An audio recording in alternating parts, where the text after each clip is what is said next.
To Intrendias, Apple says search is dead, but Google says search queries are growing. So, how can both be true?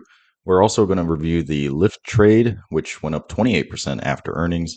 Lyft had a fantastic quarter one earnings result last week, setting quarter one record breaking performances, more rides, and loyal customer usage.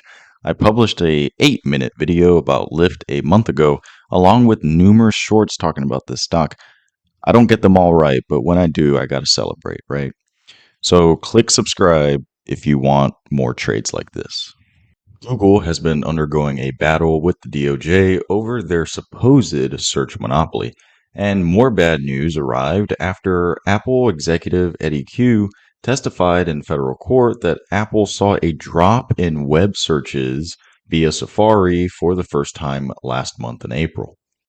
So instead of going to Safari to type in a question or search, people are going to LLMs like ChatGPT to get their questions answered. And Q says Apple will likely add ChatGPT or Perplexity to its search options in Safari in the future. This means that Google may not be the default search engine on Safari. Instead, when Apple users type into Safari search bar, they will get an AI response instead.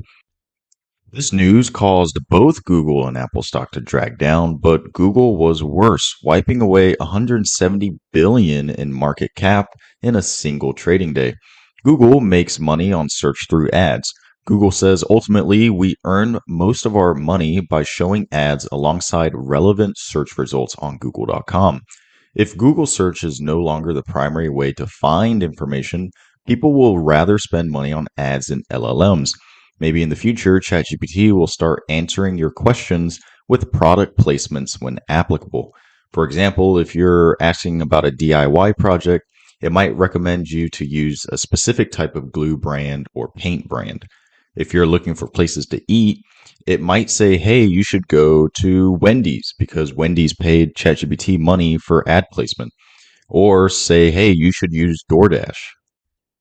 Apple stock was also down because Google pays Apple 20 billion per year to be the default search engine on Apple Safari. This is one of the main points highlighted in the DOJ anti-monopoly case against Google, claiming that Google is using this cash to gatekeep competition.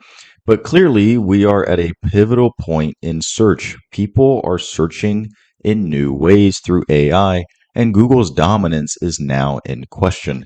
And this has definitely reflected in the stock price. Google is not backing down and instead released a statement in their blog section stating that search is actually going up, not down. So, how is this possible? Apple is seeing a decline in Google search while Google says it's going up.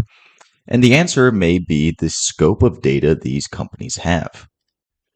Apple's Eddie Q said Google searches through Safari are going down. This is limited to Safari searches. It is possible that iPhone users are downloading the Google app on their iPhone and making searches that way. Or maybe people are downloading Chrome on their Macs and using Google search through there. In their blog post, Google suggests that searching is evolving through browsers or the Google app, voice, and Google Lens. Because of these testimonies and negative news, Google may be shifting their talking points at the next Google I/O, which is happening May 20th. If we see bullish announcements at this event, we could see a rebound in the stock. So how does ChatGPT search even work? Because ChatGPT is trained on a data set, and that data set feeds the LLM to have responses. However, the LLM is also capable of searching the web for answers, especially when asking for news or current events. Perhaps the question is too recent and the training dataset didn't have this data in it. So let's see how this is possible. We could ask ChatGPT, hey, I'm vacationing in Washington, D.C., and I want dinner places near DuPont Circle.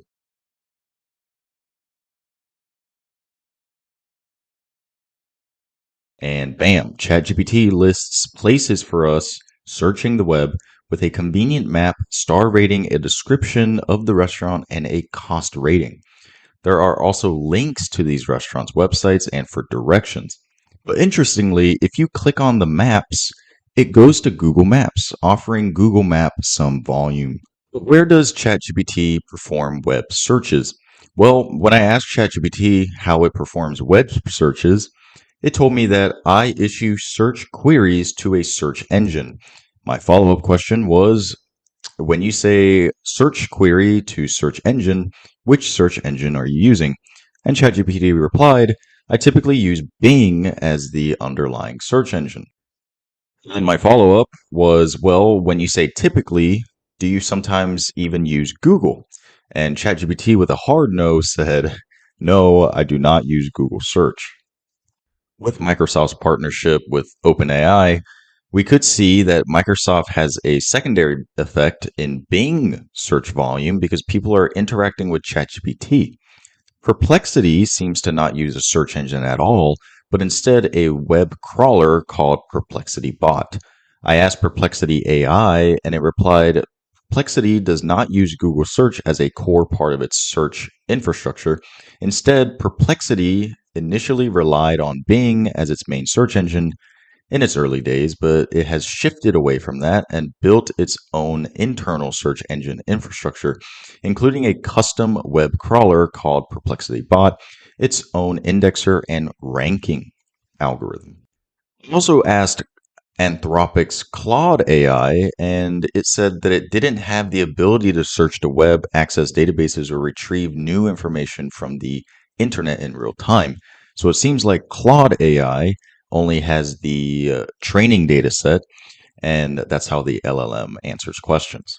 And then we go to Google's Gemini, and Google's Gemini also does web searches, and searching for information uses the Google search engine when its internal training data might be insufficient or outdated to provide the most accurate and relevant answer. Perhaps Google is also seeing search volume continue to increase because people are adopting and using Gemini. So, yes, the risks are real with Google's core business. Search is under threat because there are new ways to get answers to questions through LLMs that are more personalized, feels like you're talking to a person, gets answers directly instead of having to scroll through a bunch of links. Maybe we will see a symbiotic relationship where both LLM models and search can coexist.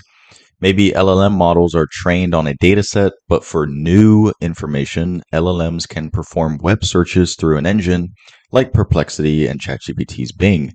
These search engines get search volume while the LLMs tailor a personalized experience. Or it's a winner take all scenario. People are migrating to LLMs, so Google's Gemini needs to step up the market share. Gemini has 13 million downloads in March 2025, while ChatGPT had over 64 million downloads, about 5 times more. Plus, this only shows mobile app downloads and not browser usage. So, what does that look like? When we look at website traffic, we see a different story. Google.com experienced 4.5 billion visits in March 2025 alone, compared to 3.5 billion 6 months ago, a 37% increase in website traffic in 6 months. ChatGPT.com also experienced a 30% increase in traffic, up from 50 million to 65 million in 6 months. From a percentage rate, both websites are growing around 30%, but Google is in the billions. So Google's volume growth is greatly higher, and the market share through this website traffic shows that Google is still very much dominant. I did want to point out something that I thought was kind of funny here. This flow chart shows where people originally were before getting to Google.com. And here you can see 0.14% of traffic to Google comes from Bing.com. You know, when you get a PC or Edge is your default browser, and the default search engine is Bing, and no one wants to use Bing. So you type in Google.com into Bing so that you could get to Google. We are seeing something similar happening to ChatGPT, where people start at Google.com to type in ChatGPT to get to ChatGPT.com and use the LLM model. 7.4% of ChatGPT.com's traffic comes from Google.com. So people are going to Google.com, searching ChatGPT, and then going to OpenAI's ChatGPT. So there is this pattern where we're seeing the quote unquote lesser is being used to get to the desired result. Bing is used to get to Google. Maybe we'll start seeing Google being used to get to ChatGPT. Let's look at the fundamentals of Google stock. Google search revenue is growing even when under the threat by ChatGPT. From 2021 to 2025, we have seen a 59% increase in revenue, and Alphabet is not just a search engine business. They own YouTube, which has more watch time on televisions than Netflix. They own Google Cloud, which captures the compute demand during this AI revolution. And they have other bet category, which is their Waymo and driverless cars, for example. So their revenue streams continue to grow and are diversified. Compared to its historic self, Google is currently trading at a price to sales and price to free cash flow discount. For example, we can look at the price to free cash flow chart. The blue line is the price to free cash flow ratio for each quarter, while the orange line is the average price to free cash flow for the period. If the blue line goes below the orange line, then Google may be trading at a discount. If the blue line goes above the orange line, then Google may be trading at a premium. So let's put this to test. During 2022 and 2023, Google's share price was suppressed. If we pick a day in 2023 and say, hey, I'm going to buy Google stock because the price to free cash flow ratio signals a discount, then this position would be in the green. Of course, this is not 100% accurate, but using these financial ratios can be a good starting point for analysis. As of the most recent quarter, Google's price to free cash flow is below the orange line, making this potentially a good long-term entry point. Same with price to sales. The price to sales ratio signaled a discount on Google stock back in 2022, with the lowest occurring Q4 2022. Buying Google here would have nearly doubled in value. Fundamentals show us that Google is trading at a discount. Why is Google trading at a discount? Because of legal and LLM risks. So what about the current valuation of Google? We can make some assumptions to guesstimate how much each of Google's main revenue streams should be worth. For example, YouTube makes nearly $10 billion in revenue, just like Netflix. Plus, YouTube has the largest market share for TV watch time in the US. So let's assume that the YouTube business is worth about the same as Netflix at $400 billion. We get $400 billion because that is Netflix's current market cap. Same with Google Cloud. A company in the similar space is Oracle, with their cloud infrastructure and solutions. Oracle also makes $11 billion from their Oracle Cloud services in the most recent quarter, which makes up the majority of their revenue stream. Google Cloud made $12 billion last quarter in revenue, so let's assume that Google Cloud is worth the same as Oracle because of the similar revenue size. So we assign Google Cloud value at $421 billion.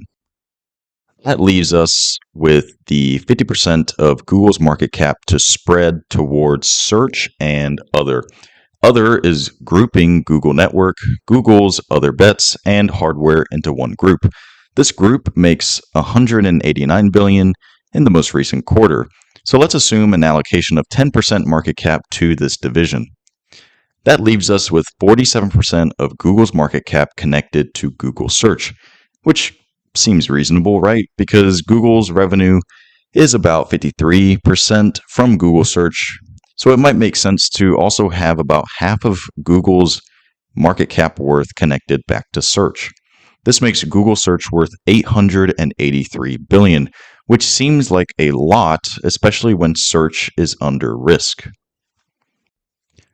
Let's look at ratios instead. Google Search is only worth 2.2 times more than Netflix, but Google Search alone makes 4.8 times more revenue than Netflix at these valuations. Same with Oracle. Google Search is worth only 2.1 times more than Oracle, but Google search makes 3.6 times more in revenue than Oracle. Of course, this model is bare bones. Maybe Netflix is growing at a faster rate than YouTube, or Netflix's return on equity is better, resulting in generous valuations. Same with Oracle. Maybe Oracle is more cost efficient than Google Cloud. So, either way, this model can maybe help us look at Google in a different way, not just as a search business, but as a horizontal business generating revenue in many, many markets that may be undervalued compared to vertical peers. Lastly, we can go into Open Insider and see stock activity of people within the company. We can see a lot of selling from higher ups, which does not bode confidence for me. Let's look at the CEO. He has sold nearly 100,000 shares since April 2025, which could signal lack of confidence within the company. Albeit he still has 2.8 million shares, the drop in share ownership of 9% is pretty high. So let's review what we discussed. The ongoing legal situation, along with LLM market share increase, has caused Google to trade at a discount. You're getting a discount on the share price because uncertainty has increased. Google's advertising antitrust remedy trial is set for September 22nd, so uncertainty may dissipate then. But uncertainty can create opportunity for investors, enabling us to get into positions at discounted prices to generate alpha. Apple says Safari Google searches are down, while Google says overall total volume of Google search queries are up. This may be driven by Google app downloads and queries performed when users interact with Google Gemini. Google search continues to grow, and their ratios show Google is trading at a discount, which have made decent entry positions in the past for long-term positions. Finally, even with the current risks of Google search, it could be argued that search is undervalued, assuming Google Cloud and YouTube are worth about the same as Oracle and Netflix, respectively. The interconnection of different businesses may make valuing Google harder than its peers, resulting in discount. Finally, internal key people at Google seem to be selling Google stock, which is kind of a red flag, unfortunately. Ultimately, I personally believe Google is worth a small position in my own portfolio. I think a covered call strategy, ultimately, I personally believe that Google is worth a small position in my portfolio. I think a covered call strategy for Google can be beneficial to profit off heightened IV because of the increase in uncertainty, pocket weekly premiums, and believe the underlying shares increase in price over time as more data comes out. Hope you enjoyed this analysis on Google stock. Let me know what you think about search versus LLMs, and check out my other videos like my Celsius and Oxy analysis. Thank you for subscribing and watching, and I will see you all in the next one.